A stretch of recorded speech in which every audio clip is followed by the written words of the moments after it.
Hello, I'm Scott Schwartz. I'm the head wrestling coach at Binghamton High School.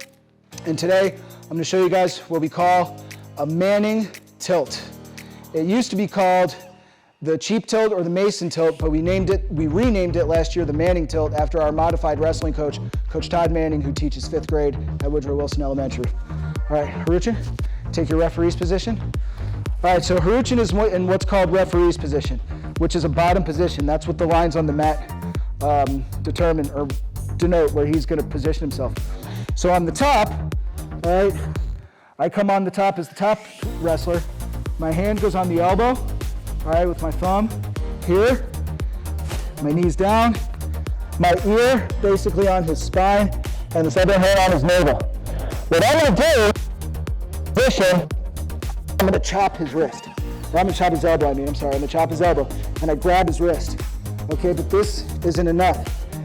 What makes it a tilt is I actually have to roll him through and to score what we call in wrestling near fall points, which means I've exposed his back to the mat, all right, but not quite a pin.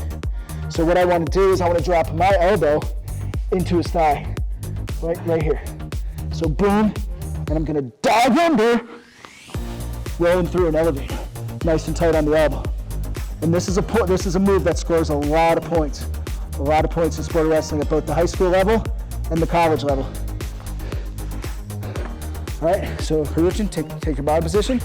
Henry, go ahead, get on top. Henry's lining up on the other side. On you, Henry, go.